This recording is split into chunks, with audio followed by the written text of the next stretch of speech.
이번에는 조선 후기에 대한 설명 중에 마지막입니다. 이제 서민 문화의 형성에 대해서 얘기해 보도록 하겠습니다. 서민 문화라고 하면 지금까지는 서민이라는 단어가 등장을 안 해요. 그러니까 우리 구석기 시대부터 시작해가지고서 쭉 얘기를 하면서 서민이라는 단어가 나온 적이 없었고요. 이런 서민이 문화를 누렸다고 생각하기 좀 힘들어요. 그러니까 문화생활을 한다는 얘기는 경제적으로 어느 정도는 여유가 있어야 가능하다는 전제가 있습니다. 그러니까 배고파서 죽을 것 같은데 그 밥 안 먹고 영화 보러 간다던가 뭐 이러기가 쉽지가 않죠. 그래서 기본적으로는 생존의 그런 문제가 어느 정도 해결이 된 다음에 이런 문화가 발달을 하게 되는데, 그래서 기존까지의 문화들은 보통 지배계층들 중심이었다고요. 그런데 지금 조선 후기가 되면 처음으로 서민들이 문화의 그런 향유, 문화를 즐기고 문화를 만드는 계층으로 등장을 하게 됩니다. 자, 그래서 이제 내용을 보시면 일단 우리 문화에 대한 자부심이 형성이 됐다. 그리고 우리의 자연과 삶의 모습을 표현하는 경향이 출현했다라고 하는데요. 요거는 이제 뭐라고 설명을 드리면 될 것 같냐면, 우리 성리학적인 관점에서 봤을 때 조선이라는 나라가 명나라를 계승했다. 원래 우리가 성리학을 하면서 세상에 바뀌지 않는 그런 진리 같은 것들 이라 그러고 세상의 중심은 중국이다 이렇게 얘기를 했었는데, 이제 그 중국을 이끌어가던 명이 망하고 청나라가 들어섬으로써 지금 세상의 그 이가 우리 쪽으로 이제 오게 됐다. 세상을 이끄는 건 우리다. 그래서 이 무렵에 우리 그 서인들 계통을 중심으로 해서 나온 얘기가 뭐냐면, 우리가 중화다 이거죠. 그래서 이제 중국이 중화가 아니라 이제부터는 우리가 중심이다라고 해서 우리가 좀 작으니까 이제 소중화다 이렇게 얘기를 했어요. 작은 중화다 이렇게 얘기를 한 거고요. 이런 거에 영향에 따라 여러 가지 이제 움직임이 등장을 하게 되는데, 그 중에서도 가장 눈에 띄는 건 진경산수화입니다. 진짜 경치를 그린 산수화, 물과 이제 나무와 저기 산과 나무 물을 그린 그림이다라는 뜻이죠.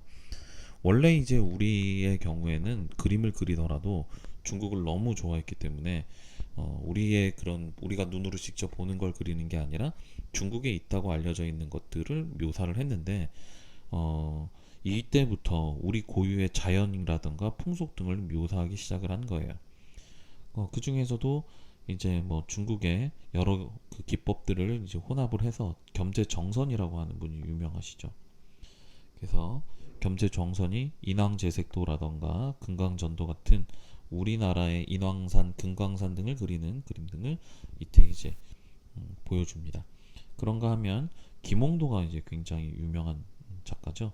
그래서 이제 김홍도의 경우에는 뭐 정조의 화성 행차도 등을 그리기도 했지만, 이거보다 더 유명한 그림들이 많죠. 뭐 예를 들어서 김홍도가 그린 그림에는 씨름하는 그림 아마 여러분들이 보셨을 거예요. 많이 씨름하는 그림도 있었고, 그리고 저기 뭐 그 추수하는 장면, 뭐 추수하는 장면을 그린 그림도 있었고, 그리고 또 뭐가 있었죠?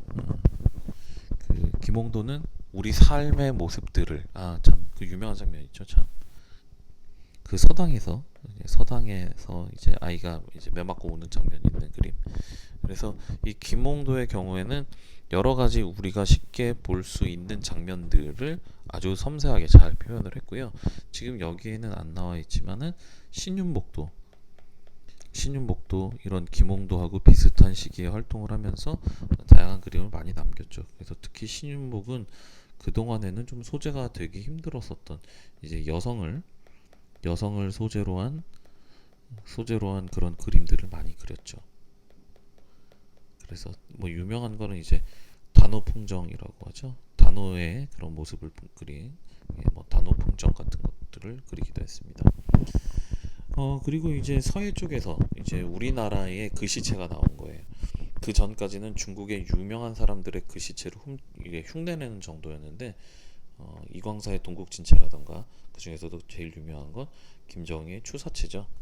그래서 김정희가 여러 가지 그런 금성문이라고 하는 오래된 문자들을 많이 참고를 한 끝에 자기만의 스타일로 재해석을 해놔서 굉장히 유명세를 치르게 됩니다. 이거는 거의 상식이니까 기억을 해두시면 좋을 것 같아요. 그런가 하면 이제 본격적으로 이제 서민이 문화를 누린 얘기를 좀 해보면, 우리가 앞서서 얘기했었던 농업의 생산력이 늘어나고 상공업이 발달하고 하는 이런 과정에서 서민들이 좀 경제력이 생긴 거예요. 경제력이 생겼고, 그 다음에 신분을 상승을 하니까 내가 거기에 걸맞는 그런 모습을 보여줘야 되겠다, 이렇게 된 거겠죠. 그래서 이제 그 중에서도 어, 글을 짓거나 하는 활동들은 중인들이 이제 시사 조직이라는 걸 해서 이제 시 같은 걸 짓고 놀아요. 원래 이런 건 양반들이 주로 하던 일들인데, 중인들 중에서 경제력이 되는 사람들은 나 이런 시 같은 거 짓고 할 수 있는 충분한 교양이라든가 학문이 있다, 이런 걸 보여주기 위해 시사 조직을 만들어서 했고요. 일부 뭐 친분 있는 양반들이 참여를 하기도 합니다. 그런가 하면은 이제 전반적인 교육 수준이 높아지는데, 이거는 이제 서당이라고 하는 것 때문에 그랬습니다. 서당은 서민 교육 기회를 확대한 건데, 이거는 뭐 누가 만든 건 아니고요. 필요에 따라서 지역에서 만들어서 운영을 했어요. 그래서 이제 서당에서 기본적인 그런 한자를 이제 익힐 수 있도록 한 건데, 물론 이걸 거쳐서 과거 시험으로 나가기도 하지만, 당시 사람들이 생각할 때 간단한 농업 관련 서적들을 읽는다던가, 아니면은 뭐 장부를 작성한다던가, 뭐 이렇게 정부에서 발표하는 포고문 등을 보려면 기본적인 한자를 알아야 된다는 생각이 있었기 때문에, 과거 시험을 안 보더라도 글씨자를 알아볼 수 있을 정도로는 교육을 시키고 싶어 했었던 거예요. 그런가 하면 이 무렵에 장시, 그러니까 시장이죠, 요즘으로 치면 장시를 중심으로 해서 공연이 많이 벌어집니다. 그러니까 사람들이 모여야지 그 사람들한테 돈을 받고 이렇게 공연을 할 거 아니에요. 그러다 보니까 장시가 없던 시절에는 어디서 가서 이렇게 공연을 해서 돈을 벌기가 쉽지 않았는데, 이때는 장시에 가서 그 많이 모인 사람들 앞에서 공연을 하고 이제 경제적인 도움을 받고, 뭐 이런 게 이제 보편적으로 나타나기 시작을 합니다. 그런가 하면 공예품도 굉장히 다양해져요. 그러니까 없이 살면 뭐 이렇게 세간살이라던가 이런 거에 관심이 없는데, 이제 조금 여유가 생기면 뭐 남들보다 좀 더 좋은 거 갖고 싶고 하는 게 이제 보통 사람의 마음이거든요. 그래서 이제 수공업이 발달하고, 이제 장인들이 이제 다양한 제품들을 만들어내고, 또 민간에서의 경제가 발달하면서 장식용이거나 혹은 일상적으로 사용할 수 있는 그런 것들이 많이 만들어지게 되죠. 그래서 조선의 백자도 이 무렵에 다 이제 유행을 하게 됩니다. 그래서 조선의 백자는 이제 청아백자라던가 뭐 아니면은 뭐 다양한 기법을 활용한 자기들이 생산이 됐고요. 그런가 하면은 목공예로는 가구라던가 아니면은 글을 공부하는 데 사용되는 문방구 같은 것들이 이제 생산이 됐고, 그리고 뭐 나전칠기라던가 화각 공예품 같은 이런 다양한 제품들이 이 무렵에 유행을 하기 시작을 합니다. 자, 그러면 이제 넘어가서 조금 더 볼게요. 이 서민 문화가 발달을 하는 데에서 이제 여러 가지들이 많이 이제 나오는데, 우리가 수능 같은 데에서 나올 때 이제 좀 보면 이쪽에서 나오는 경우들이 꽤 많습니다. 그래서 여기 보면은 한글 소설 해서 누구나 읽을 수 있도록 한글로 쓴 소설로 홍길동전이 최초의 소설이죠. 그래서 우리나라에서 가장 유명한 사람 누구? 그러면 홍길동이죠. 홍길동이 무슨 관공서라던가 이런 데에서 양식 보면 이름 쓰는 데 보면 홍길동 이렇게 써놓은 경우가 많다고요. 최초의 한글 소설이었고요. 뭐 김만중이 쓴 사시남정기라던가 고운몽 뭐 이런 책들도 유행을 했었고, 뭐 작자 미상의 전우친전, 윤금편전, 곽재우전 등 뭐 각종 이제 영웅들을 다루는 전기물들이 유행을 하게 됩니다. 그런가 하면 이제 이런 영웅물 단계를 지나서 남녀간의 사랑이라던가 뭐 권선징악, 나쁜 사람은 벌 받는다던가 뭐 이런 류의 내용으로 장화홍련, 흥부전, 심청전, 춘향전 등이 소설로 이제 팔리게 되는 거죠. 만들어져서 팔리게 됩니다. 그런가 하면은 이제 시조 문학에서도 좀 달라집니다. 그래서 그 이전까지 좀 딱딱한 그 형식을 잘 지켰던 시조가 아니라, 뭐 남녀간의 애정이라던가 뭐 현실을 비판하는 이런 내용들을 가지고서 이제 좀 특정한 부분에서 이렇게 길어지죠. 이걸 사설 시조라고 합니다. 그런가 하면 가사문학이라고 해서 내방가사, 즉 뭐냐면 여자들이 하는 거죠. 부녀자들의 생활 모습들을 이제 진솔하게 표현하는 가사가 발달하기도 했었고요. 그렇다고 해서 뭐 조선이 한문을 주로 하는 나라인데 이 한문학이 발달 안 한 건 아니니까요.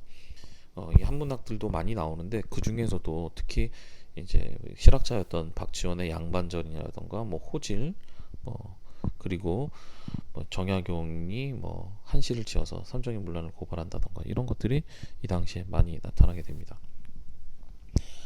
그런가 하면은 앞에서 봤듯이 장시에서 하는 공연 예술로는 판소리, 가면극, 그리고 사당패 공연 뭐 이렇게 한 세 가지 정도가 있습니다. 그래서 판소리는 서민들이 중심이 돼서 이제 종합 예술이죠. 뭐 노래도 하고 뭐 어떤 때는 율동 같은 것도 했다가 뭐 연기도 하고 이런 걸로 이제 유명한 게 춘향가, 심청가, 흥보가, 적벽가 뭐 이런 것들이 이제 유명합니다.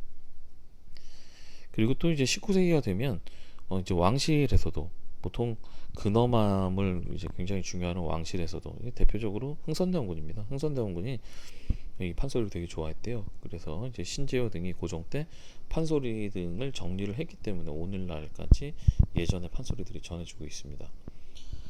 그런가 하면 이제 가면극의 경우에는 뭐 봉산탈춤, 강령탈춤, 안동 화해별신군, 뭐 양주 산대놀이 이렇게 쭉 북청사전으로도 많은데 가면을 썼다는 건 익명이거든요.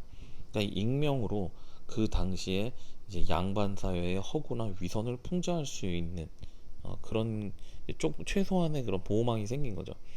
그래서 이 가면극을 통해서 이제 위트 있게 이제 양반들의 그런 행동이나 이런 위선적이고 이렇게 좀 앞뒤가 안 맞는 이런 것들을 이제 비판을 하게 되는데 이런 걸 많이 듣다 보면 비판 의식이 생길 수밖에 없죠.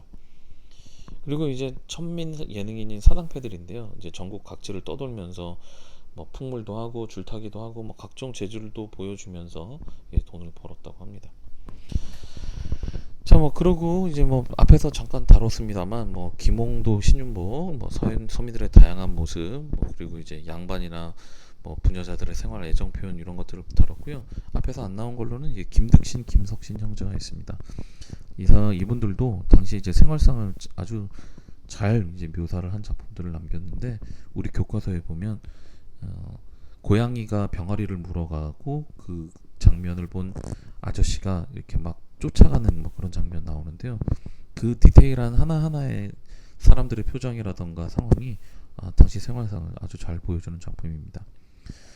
자, 그런가 하면 이제 미나가 있는데요. 이 미나가 상당히 자주 나오는 편입니다. 이게 아무래도 시험을 출제할 때 그림이 있어줘야지 되거든요. 근데 이제 그림 중에서 뭐 나머지 그림들은 조금 그런데 미나는 딱 누가 봐도 이렇게 보면 알아요. 이게 미나구나. 뭐가 나오냐면 보통 까치 나옵니다.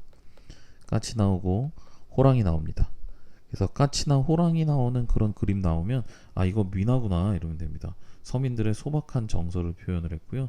뭐 출세, 장수, 행원, 복을 기원합니다. 우리 까치가 울면은 옛날에 어른들이 뭐라 그랬어요? 까치가 우는 걸 보니 오늘은 반가운 손님이 올 건가 보다 막 이랬다고요. 그러니까 까치를 그렸다는 얘기는 반가운 소식이 듣고 싶다는 뜻이고요. 호랑이를 그렸다는 말은 뭐냐면 호랑이는 우리나라에서는 물론 백성들을 괴롭히는 존재이기도 하지만 산에 살고 있는 신령님 같은 존재예요. 그러니까 이제 까치를 그려서 뭔가 좀 좋은 소식을 듣고 싶고 호랑이를 그려서 이제 우리 집안을 좀 지켜주기를 기대하는 것도 있고요. 뭐 이런 거 비슷한 걸로는 뭐 물고기 뭐 이런 것도 있습니다. 물고기 같은 경우에는 다산의 상징에 한 번에 알을 엄청나게 낳거든요. 그래서 이제 물고기를 그리면서 장수를 기원하기도 했다고 합니다. 자, 일단 조선 후기에 그 관련된 그 내용은 온라인으로는 여기까지 하시면 될 것 같습니다. 수고 많으셨고요.